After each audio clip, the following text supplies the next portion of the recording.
Shalom saudara-saudara, pada rangkaian pelajaran ini kita akan membahas tema-tema utama yang dibahas dalam buku silsilah di Kitab Kejadian. Pertama-tama kita akan memikirkan tentang Ulangan 32 ayat 7. Seluruh isi Alkitab hanya bersaksi tentang Yesus. Lukas 24 ayat 27, 44, Yohanes 5 ayat 39, dan ayat 45 sampai 47. Misalnya nama tempat Bethlehem di Alkitab. Nama tempat Bethlehem artinya rumah roti kan. Yesus sendiri adalah rumah roti rohania. Ia datang sebagai roti hidup. Nah, seperti demikian, perjalanan padang gurun umat Israel pun bersaksi tentang Yesus. Nah, di bawah kepemimpinan Musa, umat Israel berpindah-pindah selama 40 tahun di padang gurun. Setelah keluar dari Mesir, pertama-tama mereka berkemah di Sukot. Lalu terus-menerus mereka berpindah-pindah tempat dan perkemahan. Tempat-tempat perkemahan mereka di padang gurun dicatat di Bilangan 33.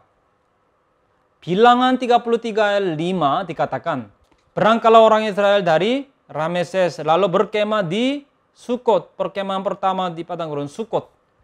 Selagi umat Israel melewati padang gurun, pertanyaannya, berapa kalikah mereka berkemah?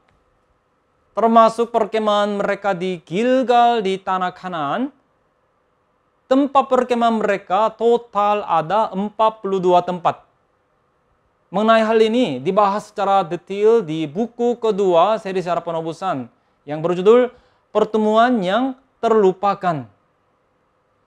Dan pertanyaannya sekali lagi, di manakah tempat perkemahan terakhir mereka di padang gurun?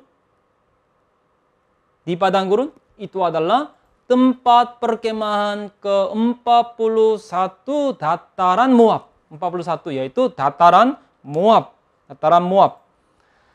Nah, umat Israel total berkemah sebanyak 41 kali. 41 kali dalam perjalanan di padang gurun. Lalu perkemahan yang ke-42 adalah perkemahan terakhir mereka. Itu di Gilgal, di tanah Kanaan. Nah, hal ini mengingatkan kita kepada Yesus yang datang sebagai generasi ke-42 di Perjanjian Baru, yaitu di silsilah Yesus di Matius pasal 1 yang memulai Alkitab Perjanjian Baru. Dan fakta yang menakjubkannya adalah ekspresi tentang Yesus yang datang sebagai generasi ke-42. Generasi 42 di Matius 1. Yohanes 1 ayat 14 dikatakan, firman itu telah menjadi manusia. Firman itu telah menjadi manusia dan diam di antara kita. Nah, kata diam di sini dalam bahasa Yunaninya adalah eskenosen.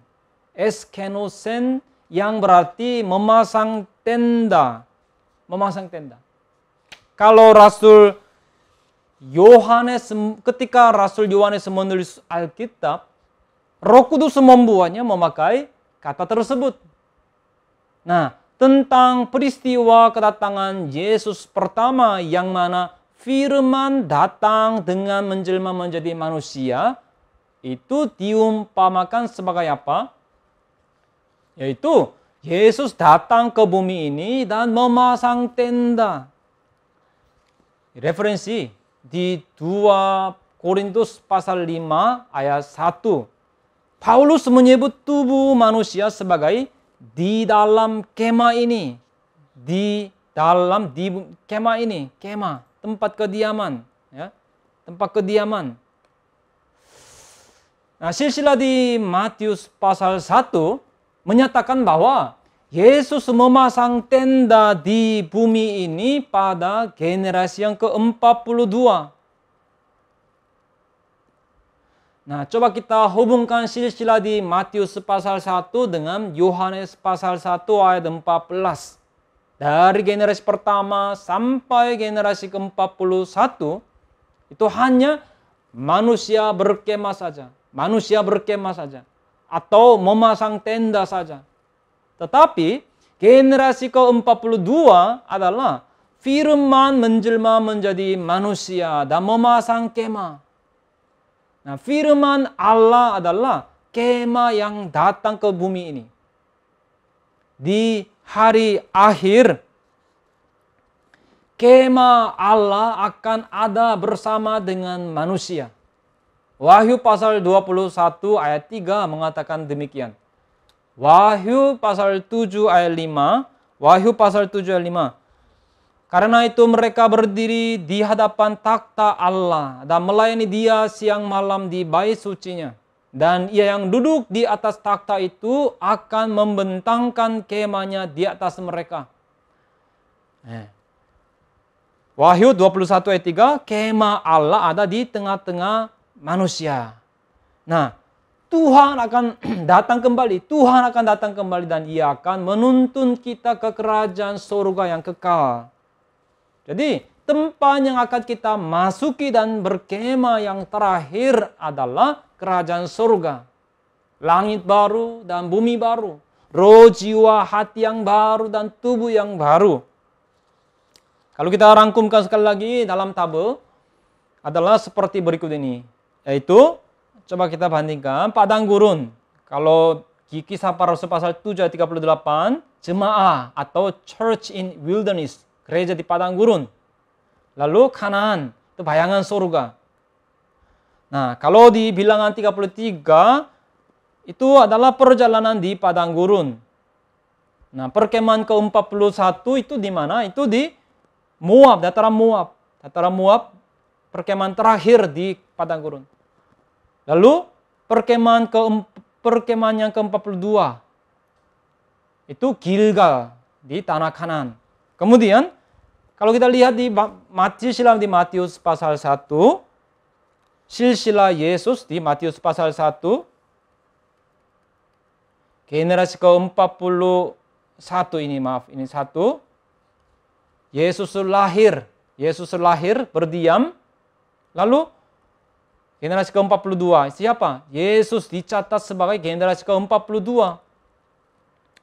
Nah, kalau ini menerapkan dalam kehidupan kita menyambut Yesus yang adalah firman. Kita menyambut Yesus yang adalah firman di hati kita. Yohanes 1 ayat 1. Yesus adalah firman itu sendiri. Kemudian kita menjadi satu dengan Yesus. Seperti yang Yesus katakan. Yohanes 17 ayat 23. Lalu bersama dengan Yesus itu masuk ke dalam surga. Jadi di silsilah di Matius pasal 1, nama Daud dicatat 2 kali. Raja Daud dan Daud. Maka meskipun Yesus memang lahir di generasi ke-41, ia juga menjadi generasi yang ke-42. Nah, tentang hal ini, apa penerapannya dalam kehidupan kita di hari ini? Ya, masing-masing kita haruslah menyambut Yesus di hati kita di generasi ke-41 dan masuk ke kerajaan surga Kanaan rohania di generasi ke-42 bersama dengan Yesus.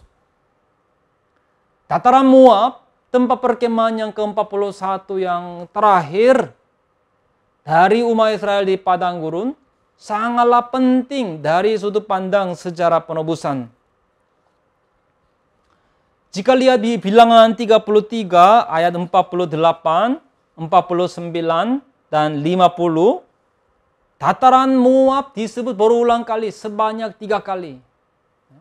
Dan di antara peristiwa-peristiwa yang terjadi di dataran Moab, yaitu tempat perkemahan terakhir mereka, ada peristiwa yang ditekankan secara khusus.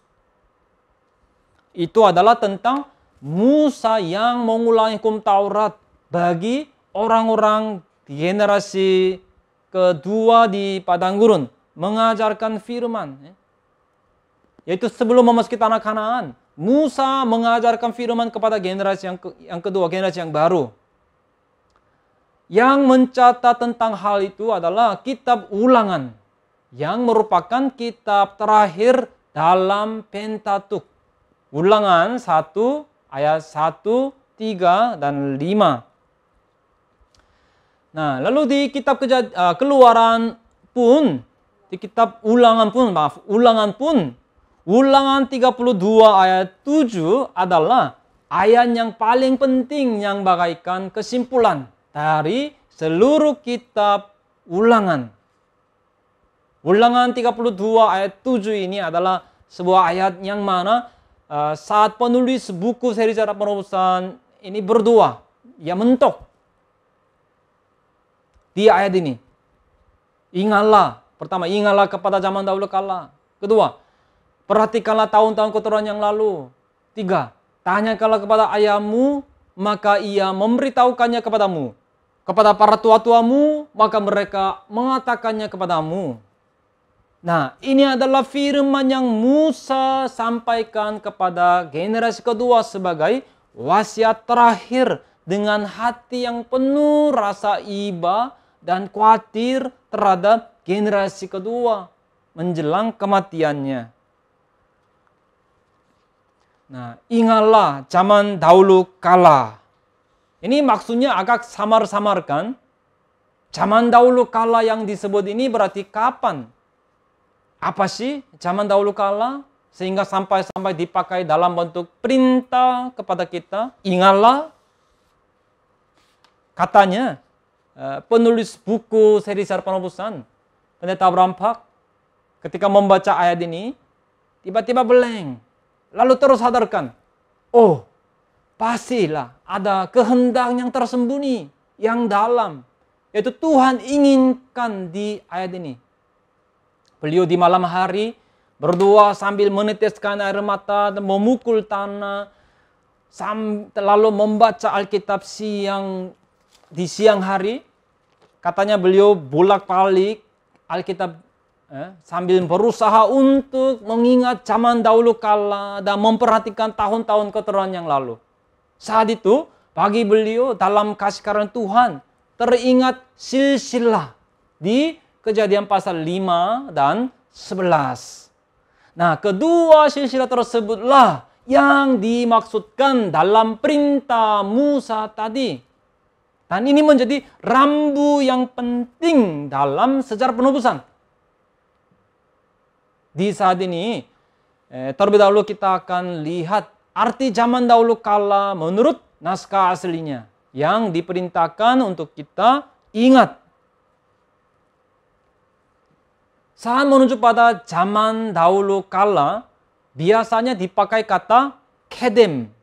Contohnya, Mazmur 77 ayat 5, ayat 11, 143 ayat 5, Yesaya 51 ayat 9, Ratapan 1 ayat 7, dan sebagainya. Tapi untuk zaman dahulu kala yang harus diingat ini, yang diberikan pesan bagi generasi kedua untuk masuk ke Kanaan, Musa memakai kata bukan kedem, tapi yemotu olam. Yemotu olam. Nah, di sini kata dahulu kala, bahasa Ibrani-nya adalah olam. Zaman dahulu kala. Kalau dahulu kala itu olam. Artinya adalah kekal. Dan memiliki dua makna. Satu, waktu yang sangat panjang ke arah masa lalu. Zaman kuno yang sudah sangat lama. Atau waktu purbakala yang jauh. Dua, waktu yang sangat panjang ke arah depan, masa depan. Jadi artinya hari-hari, maksudnya hari-hari seumur hidup atau untuk selama-lamanya. Ya, itu sebabnya melalui zaman dahulu kala kita bisa melihat akhir zaman juga. Yesaya 46 ayat 10. Yesaya 46 ayat 10 dikatakan, yang memberitahukan dari mulanya hal yang kemudian. Yang memberitahukan dari mulanya tentang apa? Hal yang kemudian. Declaring the end from the beginning. Declaring the end from the beginning. Mengatakan tentang akhir zaman sejak mulanya, dari mulanya, sejak pada mulanya. Dan dari zaman berbakala apa yang belum terlaksana yang berkata, keputusanku akan sampai dan segala kehendakku akan kulaksanakan. Jadi zaman dahulu kala ini menunjuk pada apa? Ini menunjuk pada waktu asal usul ketika bangsa Israel lahir. Dari mana? Dimulai dari siapa? Abraham. Tuhan memanggil Abraham satu orang kan? Lalu Ishak, Yakub dan sebagainya. Jadi Yakub, ayahnya Ishak, ayahnya Abraham. Lalu coba bayangkan saudara, Abraham ini kalau baca buku silsilah di kitab Kejadian, kita bisa tahu dengan jelas. Abraham ini semasa dengan Nuh. 10 generasi sebelumnya. Lalu Nuh, ayahnya Lamek, ayah Nuh hidup semasa dengan Adam yang pernah tinggal di Taman Eden. Selama 56 tahun semasa. Nah, peningkapan-peningkapan demikian dibahas di buku seri sejarah penebusan. Buku 1 seri sejarah penebusan. Lebih lagi, itu menelusuri sampai ke waktu penciptaan Adam dan Hawa. Artinya, itu adalah kurun waktu yang mencakup apa? Mencakup seluruh proses sejarah penebusan. Sejak pada mulanya sampai kini. Sejak pada mulanya sampai kini. Ini zaman dahulu kala. Mencakup penciptaan alam semesta, kejatuhan Adam dan Hawa di dalam Taman Eden, juga perjanjian sulu yang dibuat dengan Abraham, kemudian Exodus dan sebagainya. Jadi pada akhirnya apa itu? Zaman dahulu kala yang Musa tekankan untuk generasi kedua, ingat?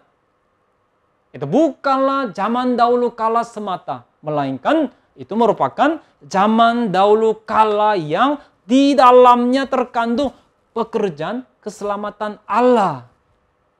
Tuhan memanggil tokoh-tokoh utama di dalam sejarah penebusan, kemudian Tuhan bekerja, membentangkan sejarah penebusan. Nah, itulah zaman dahulu kala. Mengapa hari ini kita harus belajar sejarah penebusan, saudara? Yaitu supaya kita mengingat dengan jelas perjanjian Allah yang tampak pada zaman dahulu kala. Jika kita mengingat dengan jelas perjanjian Allah yang tampak pada zaman dahulu kala, maka iman kita akan menjadi kokoh. Kita bisa beriman di atas perjanjian Tuhan yang tidak berubah. Lalu, ketika kita memiliki iman yang kokoh, kita akan berlimpah dengan syukur dalam segala hal.